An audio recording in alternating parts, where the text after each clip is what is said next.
All right, here we are. We are live and back with Story Time. This is Kimberlyn, and I'm so glad you're here. Technically, we have another minute, but I wanted to make sure we had a chance to get the technology right, because as most of you know, Caitlin's nodding, technology is not my forte. What we're going to do today is basically talk with Caitlin about how she found her life's work and her relationship with inspiration about that, because as you can tell, she's pretty badass. And I kid you not, there is no one in my life that has both challenged and inspired me as much and as consistently as this woman has, because she shows up and she's willing to be uncomfortable in her unknowing and yet celebrate what she knows. And so that's what we're going to talk about. Well, thank you. Today. That's so very kind of you. I would call myself a teacher primarily. That's at least where I earn my money. I developed a passion for teaching because I really could see what the challenges were for beginners. I was really bad at blacksmithing when I got started. Not even very good at blacksmithing. Who am I to teach that? Right. But what I discovered is that it was a real strength because I could see where folks were really encountering friction in what they were doing. Fear and legitimate safety concerns, and trying to figure out how to get their body to move so that it actually moved the metal. So all of these things are very real things that a person who's starting out in blacksmithing has to learn, has to figure out.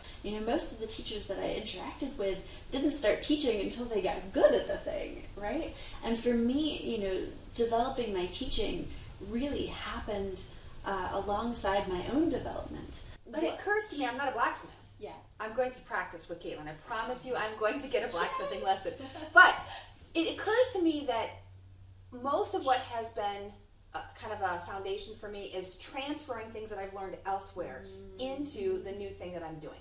Like, I had been a dancer. I'd been an aerobics instructor. And that transitioned easily into my now career profession as a yoga teacher. I don't know that there's a lot that I bring to the table as a new blacksmith.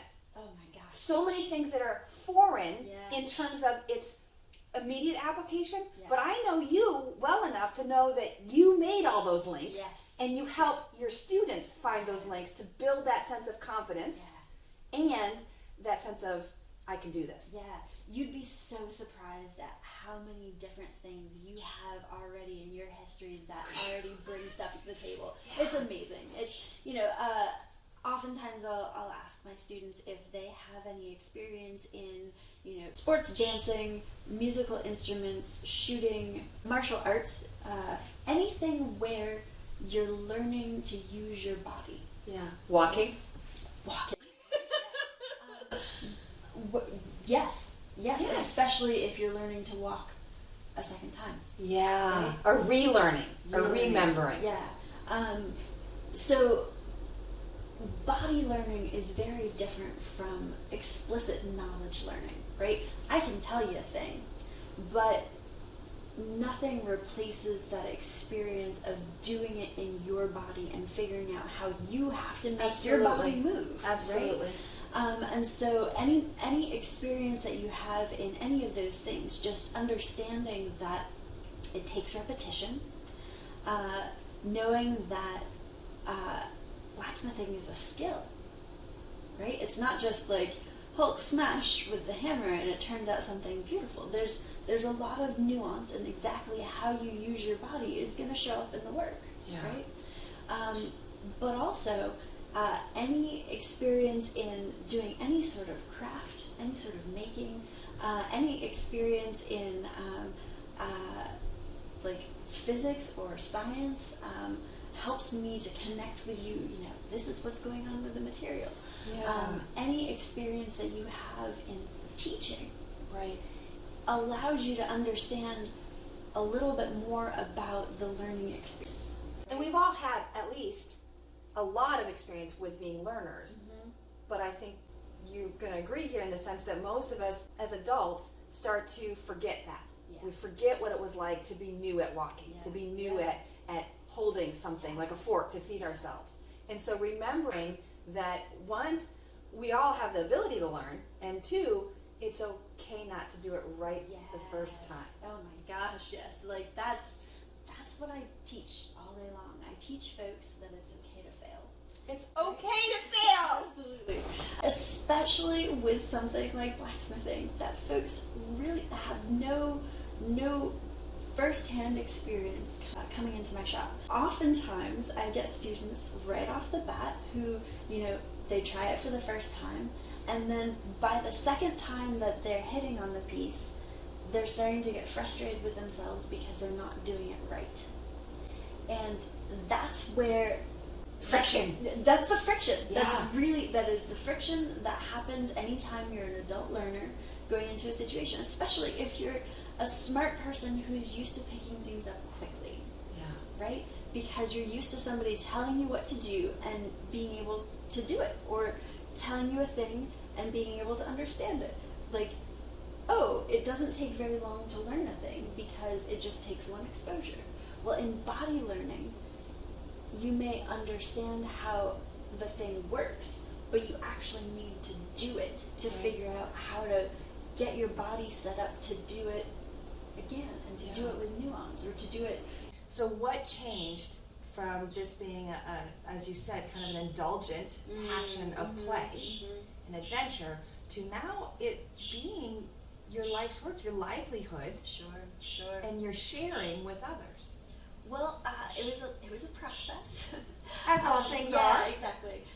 So I think the first thing that happened was that, again, I wasn't any good at it, and it took me a really long time to figure out how to use my body so that I could get the metal to move. And I had a couple of key realizations. One of which was that, most of the blacksmiths that I was hanging out with, were these big, strong, tall men. Yeah. But I also met a couple of professional blacksmiths who weren't really all that much bigger than I was. The folks that I was encountering, they were all so much bigger and taller than me, but there were a couple of folks who'd actually made it work who weren't much bigger than I was. And so it made me think, well, okay, size isn't the deciding factor of whether I can be good at this or not. I just have to figure out a way to work with physics to make this work. And so a couple of things happened. I got very deeply into yoga, this idea of relaxed strength, the idea that you could be very, very powerful in your movements and your actions by being very relaxed, by not holding tension. And that really helped me to get a really great hammer swing, because if you're holding onto the hammer really tightly, Oh, I love props. if you're holding onto the hammer really tightly, you have all of this tension in your arm, which means that it's very difficult for you to hammer down without actually working against yourself. And so changing the hammer, I actually ended up with a much lighter hammer than I was originally given. This is a 2-pound hammer.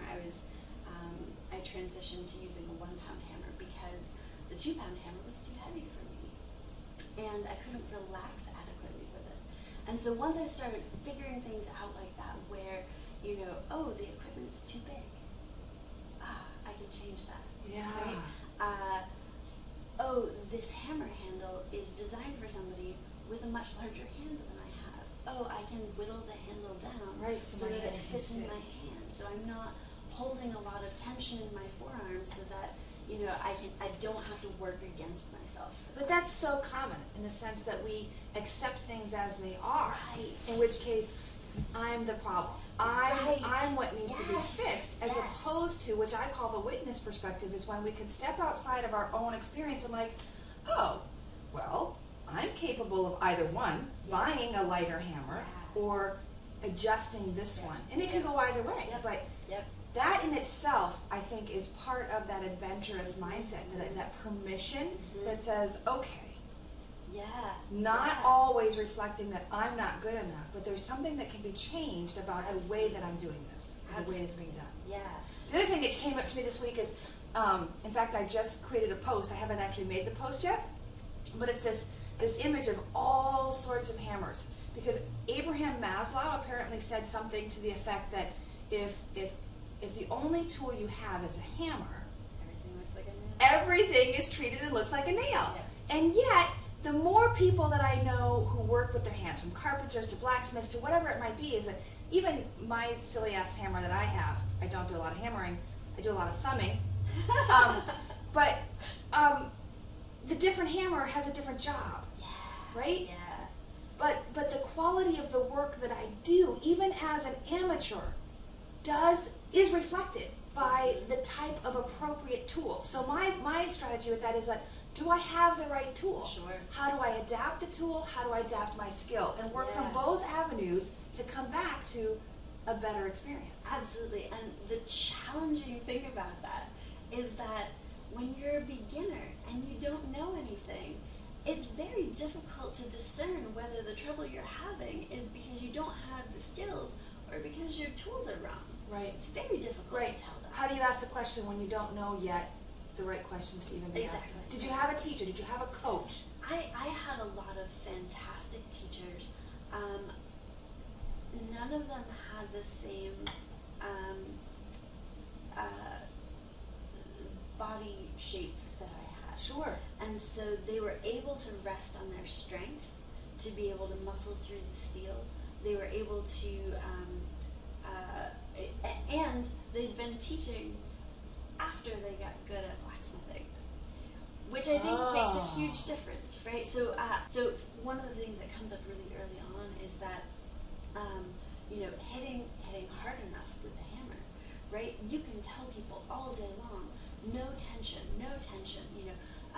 Very commonly folks say things like, let the hammer do the work, right? Right. Very common thing. I have no idea what that meant. Yeah. No idea. Like, okay, sure, I'm letting the hammer do the work. Like, Yeah, can't you see? It's not my head that's beating on the... right, exactly. And so it takes a bit to teach folks what the body feel is. And for me, I was impossible to teach.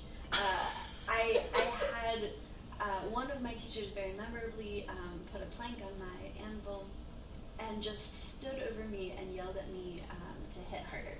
And he's this big, tall guy, and I shrink up when somebody's yelling at me. And so I'm not here just taking these big, powerful swings. I'm shrinking and, Right. tightening into myself. And so that was a completely ineffective method to teach me. Maybe it works for other people. I was going to say, but maybe it taught you something that wasn't intended. Right, which is, hey, maybe there are other options. Right. Instead of yelling at the student, maybe we can figure out a way to get them to relax without yelling at them to hit Yeah. harder. Yeah. And so I really came at it from the perspective of, teaching folks to hold the hammer as lightly as they possibly could, using gravity, right? To sort of see if they can feel the gravity, right? And the other thing came from a little bit that I read about running, which was if you want to have good form in running, run like a professional looks. Like, get your body to look the way a professional runner looks. Right. And then you have good form. Well, and that's absolutely true, because when we start learning anything new, whether it's blacksmithing or running or yoga, is that it's going to feel awkward because we don't have that muscle memory patterning.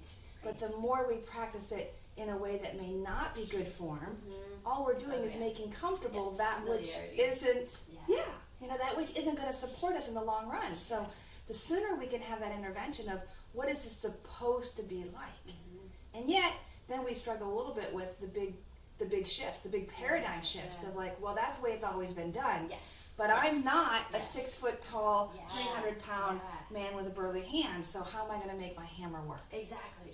And so one of the things that I do in my shop these days is I tell people to try to impress me with how lazy they can be. Right?